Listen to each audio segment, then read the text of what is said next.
తప్పలే బాబా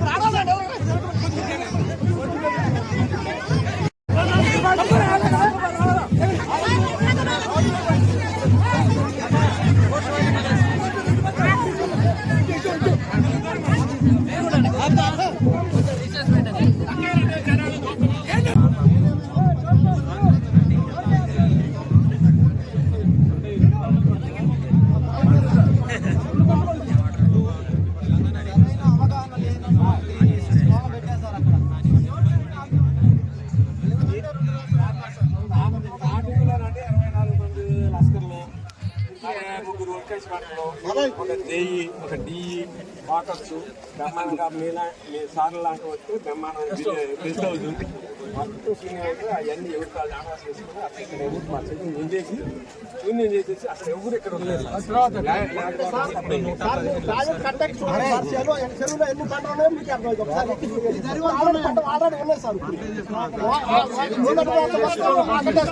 మొత్తం చెరువుల ఆక్రమణే.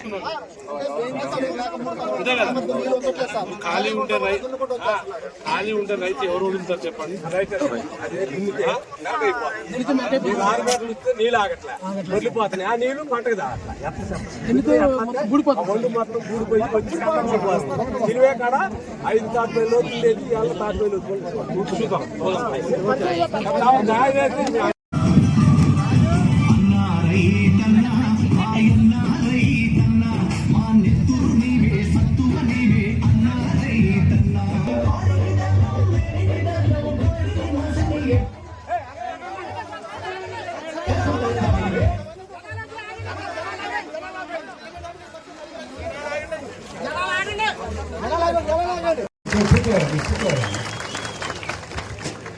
అదేవిధంగా మీ దగ్గర కూడా ఆంధ్రలో కూడా అంటే ఏపీ రాష్ట్రంలో కూడా మీ ఎంపీ గారు కానివ్వండి, ఎమ్మెల్యే గారు కానివ్వండి, వాడు కూడా దీన్ని శ్రద్ధ తీసుకోవాల్సిన అవసరం ఉంది ఎక్కడ మరి. ఎందుకంటే ఇక్కడ ఆయకట్టు దాదాపు ఇక్కడ 2000 ఎకరాలు ఉంది, దాదాపు 14,000 ఎకరాలు మీ దగ్గర ఉంది.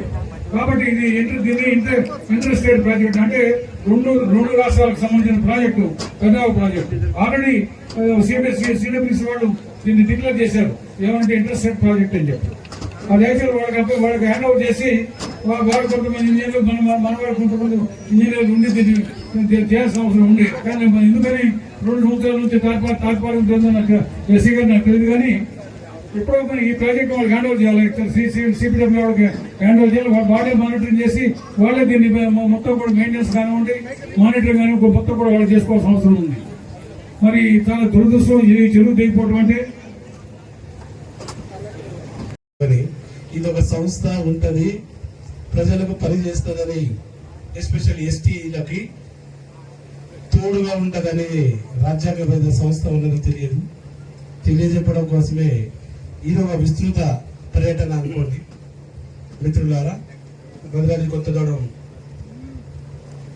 కలెక్టర్ గారికి, పిఓ గారికి, అలాగే డిఎఫ్ఓ గారికి, ఎస్సీ, మన ఎలక్ట్రికల్ అండ్ ఇరిగేషన్ మిత్రులందరికీ, ముఖ్యంగా మా అన్న ఈరోజు ఈ ప్రోగ్రామ్ కండక్ట్ చేయడంలో భాగం.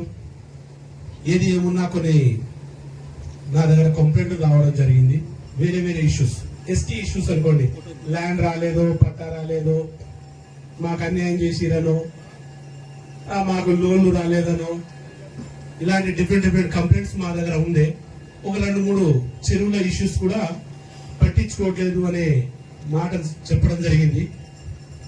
ఆ కంప్లైంట్ మాతో ఉంటూ పరోక్షంగా ప్రసాదన చారిటబుల్ ట్రస్ట్ ఉంది కదా, మా ఫాదర్ నేమ్ జనగాల వెంగళరావు ట్రస్ట్, పాప ఆ రోజు 3 కోట్లనే కథం పట్టించిందంట ఈ ప్రాజెక్ట్ ని. ఇవాళ ఎస్టిమేషన్ 100 కోట్లు ఉందంట. ఇప్పుడు పాత దానికి చక్కగా చేయాలంటేనే 100 కోట్లు అవుతుందంట. ఇంతకుముందు కొంచెం డిస్కషన్ చేస్తుండే కలెక్టర్ గారితో, ఎస్సీ గారితో. అంటే ఆలోచించండి, 50 సంవత్సరాల్లో 3 కోట్ల ప్రాజెక్టు. ఈ ప్రాజెక్టు విషయంలో కూడా చాలా సార్లు ప్రసాద్ అన్న 6 నెలల క్రితం అడిగిందని పని. ఇక్కడ చాలా ఎస్టీ సమస్యలు ఉన్నాయి. మీరు కూడా కమిషన్ పట్ల అందరికి తెలుసు కాబట్టి, ఎస్టీ కమిషన్ వస్తే ఏం చేస్తుంది, ఎస్టీ కష్టాలు ఏముంటాయి, వాళ్ళ పరిస్థితులు ఏందనేది నేరుగా మేము అధికారులకు చెప్తున్నా. కొన్ని అవుతున్నాయి, కొన్ని అవ్వట్లేదు. వాళ్ళకు కూడా కొంచెం అవగాహన పరచాలి. అలాగే ఈ ప్రాజెక్టులు 2-3 ప్రాజెక్టులు ఇవాళ మార్నింగ్ ఒక ప్రాజెక్ట్ పోవడం జరిగింది. ఇప్పుడు ప్రాజెక్టు మధ్యలో కొన్ని వేరే ఇష్యూస్ ఉండే, ఇక మా ఫారెస్ట్ కొంచెం పర్మిషన్ ఇవ్వట్లేదని కొన్ని ఆగినాయి.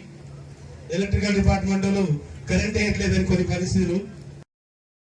మిత్రులందరికీ నమస్కారం. మిత్రమా, ఈరోజు బాది కొత్తగూడెం జిల్లాలోని పెద్దవాగు చెరువుని సందర్శించడం జరిగింది. చాలా బాధాకరం. 15% తెలంగాణలో ఉంది, 85% ఆంధ్రాలో ఉందని వీళ్ళు చెప్పడం. అది కొంత పనులు కావట్లేదు, కొంచెం జాప్యం జరుగుతుంది. మరి వచ్చే ఖరీఫ్లో మాకు ఇబ్బంది అవుతుంది. దాదాపు 20,000 ఎకరాలు సాగు చేసుకుంటున్నారు. ఇక్కడ దాదాపు ఎస్టీలు ఎక్కువ, ఏజెన్సీ ఏరియా కాబట్టి ప్రాబ్లం ఉందని చెప్పడం జరిగింది. ఇవాళ ఎస్సీ గారితో, కలెక్టర్ గారితో, మిగతా వాళ్ళందరూ అధికారులు రావడం జరిగింది. అధికారులను పిలిచి అడిగితే వాళ్ళు చెప్పిన విధానం ఏంటంటే దాదాపు 92 కోట్ల బడ్జెట్ అయితే సార్ మేము ఆల్రెడీ మాట్లాడడం జరిగింది, మాట్లాడుతున్నాం. కాకపోతే కొంత స్పందన 2 రాష్ట్రాలు కలవట్లేదని చెప్పడం జరిగింది. కాబట్టి నేను ఇమ్మీడియట్లీ దీనికి 2 ప్రిన్సిపల్ సెక్రటరీలకు నోటీసులు ఇచ్చి మళ్ళీ ఢిల్లీ పిలుచుకోవడం జరుగుతుంది. ఖచ్చితంగా దీని మీద ఏం చేస్తున్నారు, ఏం చేయాలనుకుంటున్నారో, వాళ్ళ విధానాలు ఏంది, దీని మీద వాళ్ళు ఏం యాక్షన్ తీసుకుంటారో కనుక్కొని తగు చర్యలు తీసుకోవడం జరుగుతుంది. అలాగే ఇది సెంట్రల్ పరిధిలో వస్తుందని చెప్తున్నారు. వీలైతే సెంట్రల్ గవర్నమెంట్ నుండి కూడా కొంత సహకారం మేము వాళ్లకు లెటర్ ద్వారా రాసి అక్కడ నుండి కూడా వీళ్ళు అడిగిన విధానాన్ని చూసి వీళ్ళు ఇచ్చే పేపర్ని పరిగణలో చేసుకొని సెంట్రల్ వాళ్ళకు రాసి కూడా తక్షణమే వీలైనంత తొందరగా ఈ ప్రాబ్లమ్ని రిజాల్వ్ చేయాలనేదే మా ఆలోచన. ఖచ్చితంగా చేయడం జరుగుతుంది. ఎందుకంటే ఇక్కడ దీని గతంలో కంప్లైంట్లు వచ్చినాయి నాకు. ఇప్పుడు ఈ కంప్లైంట్ ఆధారంగానే ఇక్కడ రావడం జరిగింది. అలాగే కొన్ని వేరే సమస్యలు, ఆదివాసీ బిడ్డలు చాలా కంప్లైంట్లు పెట్టడం జరిగింది. స్టేట్ గవర్నమెంట్ నుండి రావాల్సిన నిధులు మాకు ఏమి రావట్లేవు, ఐటీడీ పీఓ త్రూ రావాల్సినవి రావట్లేవు, కలెక్టర్ దగ్గర నుండి కొన్ని పనులు కావట్లేవు మాకు. ఎందుకంటే రెవెన్యూ డిపార్ట్మెంట్ ఇష్యూస్ చాలా ఉన్నాయి, పట్టాలు రావట్లేవు. చాలా చోట్ల ఏది మాకు పట్టాలు ఇచ్చినా పట్టాలు ఉన్న దాంట్లో కరెంట్ మోటార్లు వేయనియట్లో, బోర్లు వేయనియట్లేదని చెప్పడం జరిగింది. వాటిని తక్షణమే వాళ్ళకి ఇమీడియట్ రిజాల్వ్ కావాలని మన ఐటీడీ పీఓకి అండ్ అలాగే